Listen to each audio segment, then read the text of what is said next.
You're kind of seeing a trend here, right? With layers, it's not just I'm throwing stuff against the wall, I'm finding a purpose. Okay, spectrum, where do I need to fill it out? And then the stereo field, where do I need to fill it out? Come on.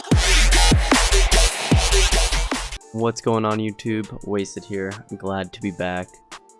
Sorry for the lack of content the last month. I was moving across the country for a new job, and then I actually got asked to be a part of a virtual festival, which I can show you a little bit right now.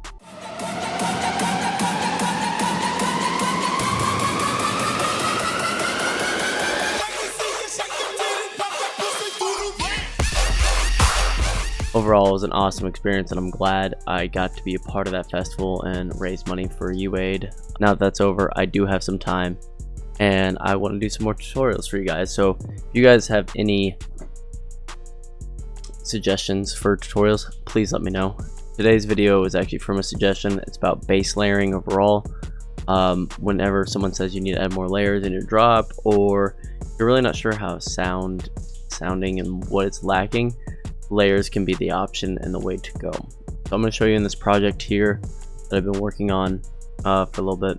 And keep in mind, this really isn't balanced and mixed right and all that stuff to be proper. This is literally just a very basic idea to explain why you need to layer stuff. I try to keep it as simplistic as possible.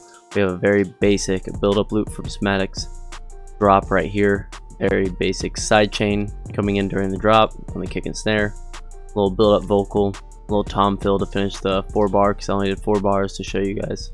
Effects wise, like I said, super simple. We have a riser here. I have a little white noise thing to help transfer the track, and then I have some crowd noise that's going to sit under the drop. I can show you the crowd noise because I won't hear that evident in the drop, but here it is.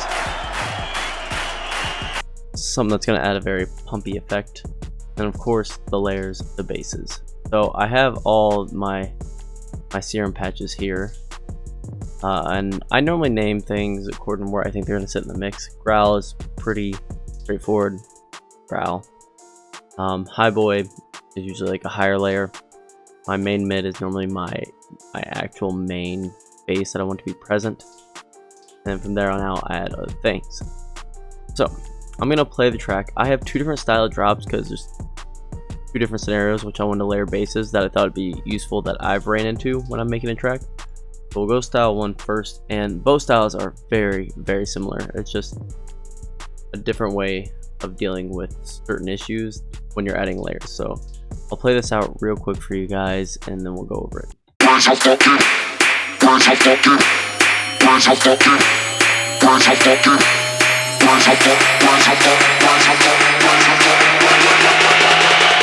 fucking hands are? Fucking hands. And I'll do style 2 here for you. Where's your fucking hands are? Fucking hands. Cool. Like I said, very similar. More metallic style bass. Really. And yeah, so we'll get into it. So style 1, we're going to focus on first. So first off, let's talk about layering and why you should layer and when not to. So when someone's generally talking about you layering a bass, it normally means your sound is thin. That doesn't sound so complete and full, which means you're missing out in either one or 2 things.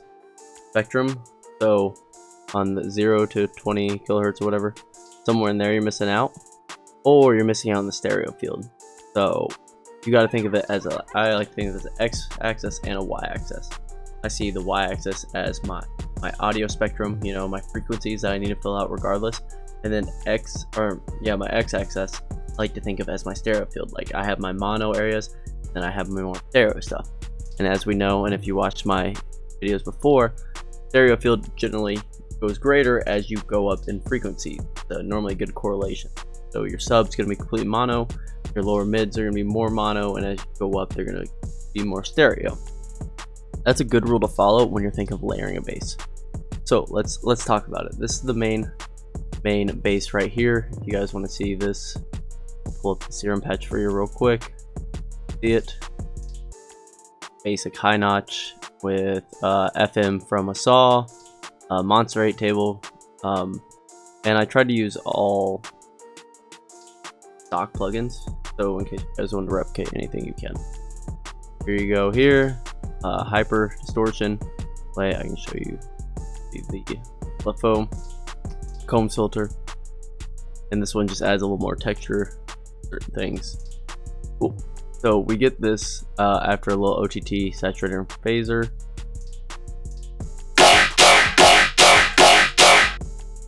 Now you may be seeing more things here. Yes, I added an overdrive with just about 1/4 dry wet. I just add a little more mid presence.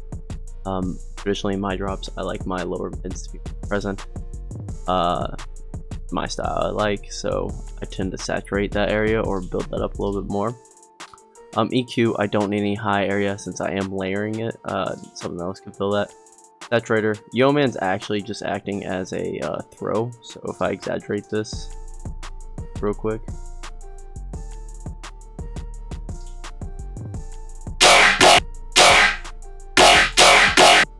Right, it's just exaggerating and filling out a little more room. This utility is actually pretty big because I want this to be my main mid layer, so I'm going to make its width less. I want it more mono compatible. And if you're wondering if your stuff is mono compatible, just pop a utility on your track, pop it, click this mono button, and then listen without it. For me, it sounds the same. So it sounds thinned out. Like if you play a mono, that doesn't really sound like sound. Then you're having phasing issues, and that's when you should start thinking of layering. That's style 2, but I wanted to bring that up why the utility's there. And this is just a reverb throw because build up here, adding reverb in and out. So super easy. Okay, so here's the layer by itself, right? If we look at it on an EQ, we can see that it's doing pretty good. A little higher, we filled out a little bit, but overall it fills out the spectrum good. But it's pretty mono, so we need to layer something with it. So I put this top layer here, just a little mid-side EQing, and I believe I think I transposed it 7 tone, I believe. And once again, turn off crystallizer because you can get a lot of good results with crystallizer without transposing, but I want to keep a stock for you guys. So what did I do? I made it more stereo using a utility, and I added chorus and found a spot where I liked add a little bit of metallic-ness, but also added width. So you hear that, and then this, and you put them together. Now you have that nice higher spectrum being filled. It's also wider in the stereo field, so now you have the mono and stereo field, which is really cool. It's a really good layer for it. Then lastly, I really like to put screamy style basses. Once again, all stock stuff. These are just 2 saws, a resonating high to push it up. Then I have here, I'll let you guys, super simple patch. So this is what this sounds like. It's just because auto pan's turned up without it.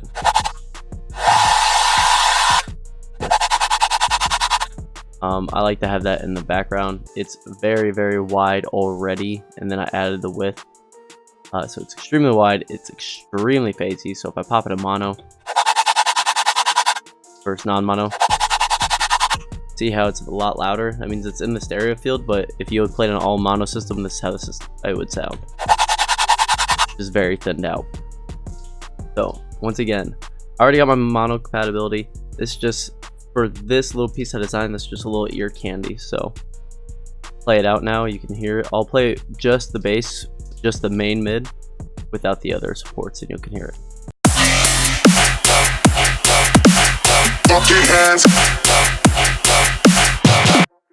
Right, now I'll play it with.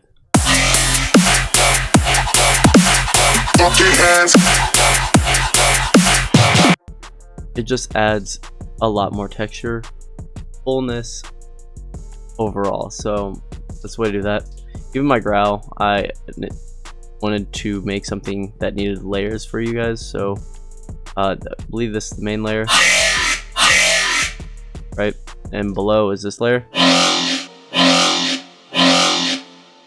So I actually did a different patch for this. I'll show you the growl. That's the main growl. In case you guys like the sound or want to use it. Oh, all my stuff got initiated, didn't it? Haha, love it. Okay, so I don't have the patch. I'm sorry, guys. Oh, cool. We have it. Never mind. We're back. Alright, so once again, just a monster table. We're using saw. I like phasers for growls. It just works well. Little sub direct out. Really doesn't matter because I cut the low in, but here is this for ya, that, and that. Cool. So this is the one we heard. I'm putting Yo Man to add a little room again. It's almost like a verb throw at the end to keep it full until we get to that first downbeat of a hollow throw and utility. So it's up higher in the frequencies.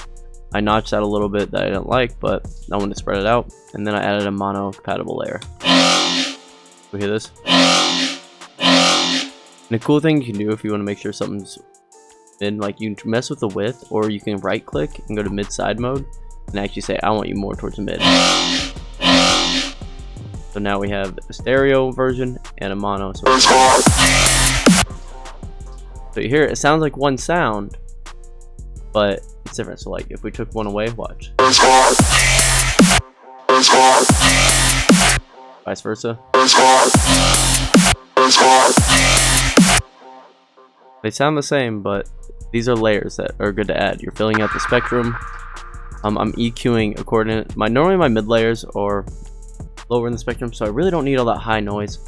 Once you have a lot of high noise built into your props, it gets harsh, and you really don't need that. Normally your cymbals, background effects, or something like that are normally taking care of the high end, so you really don't need it that much from your basses unless you're doing some wonky stuff. Even then, you really don't need above the 10K that predominant. You'll see me cut normally my layers. I don't really want that much high end. Screamy Boy, I actually did want to add it in because this is a very minimum drop, so I don't really have that much stuff filling in besides little cymbals on the drums, so it fit the mix there. And you can see I even pushed the Scream Boy out even more. So that's one reason to layer. A second one would be you're having phase issues or stereo width. So let's see what we got here. We got that bass, and then we got. So hearing those two, we can assume that the lower one's probably more mono compatible, right? Once again, we follow the trend, or reverse engineer. Sorry, we started here. This is where we started. We have this, right? We pop in a mono. Sounds way different. So mono, not mono. Sounds a lot louder out of mono, and that's because on purpose I put this thing to be very, very detuned. I tried to mess up the sound, and okay, it's phasey. So if you ever have something that comes phasey, you're like, I don't know what to do, you can literally just add something underneath it. It doesn't have to be the same sound, and I'll show you in a second, but for the sake of this, it was. So I identified, I was like, okay, this is phasey, not going to sound that good in a drop, so I need to add another layer. So what I did is I just transposed it down. I think it was 5 semitones or something like that for this instant, and I cut out what I didn't want. There's a harsh resonance here. I don't want that, and I also don't want the high end from this, and I want to sit more in the center. You're kind of seeing a trend here, right? With layers, it's not just I'm throwing stuff against the wall. I'm finding a purpose. Okay, spectrum, where do I need to fill it out? And then the stereo field, where do I need to fill it out?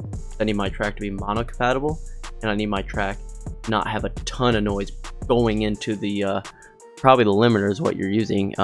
If you have all these layers that are just the same noise or levels, you're going to run into a quieter drop, because that's when people are going to talk to you about going back into the mix down. You'll see here my layers, normally my higher layers are turned down a little bit. So we have my main one here is the loudest, even style 1. Forgot to mention this, but the higher one, top layer, is turned down a little more, even my screaming one, because you still want to have the main focus. You want to have the main star and your supporting actors, right? They're all important to the film, but you need them all to participate, but not all of them need to be in the spotlight at the same time, even though they're there, right? It's like crowd noise in this. You don't know it's here. If I turn it off, it's going to sound a little more hollow, right?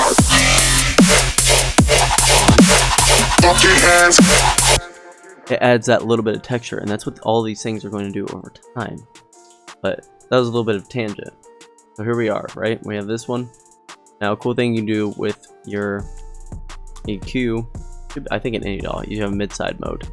I cut my mids here. I even ducked out 3400 because I don't like that harshness, but with the higher up, I was like, let's give it a little more top end. Like I said, if you have more things filling out your mix, you probably won't have to do this, but for the sake of this video, I did. And then the mono one, I was like, I really don't need the high end. Cut that out. Let's cut out the resonance. We got this drop.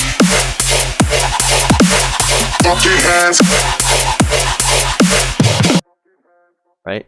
Super simple. Now say you have,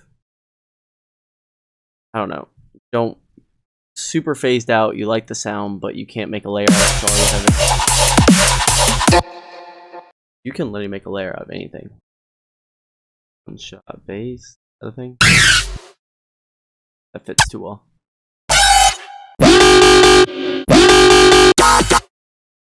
Cool, this has lower, so we put this in right now. We're gonna fight for lower spectrum. So what can we do? Once again, I really like going texture warp and finding a sweet spot. Always turn on the flux and let's stretch this puppy out and let's find something cool.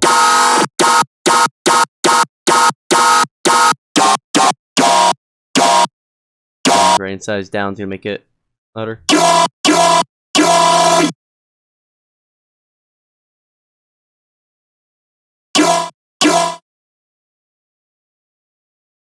Heavy might fit kind of cool.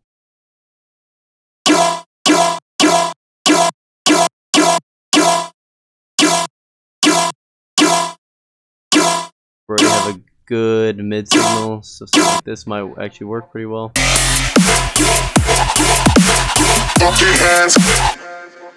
See, and like I said, that's very quick and not that great, but it's a good way of showing you guys on you can layer with the same sound, layer with a percussion thing, you can layer with another bass. Like all you have to do is manipulate some things. So I hope this helps you guys understand how to layer bass a little bit better on a very basic understanding. If you guys have any questions or suggestions for new videos, let me know. Other than that, I appreciate you guys sticking around if you stick around, and I'll see you in the next video. Peace.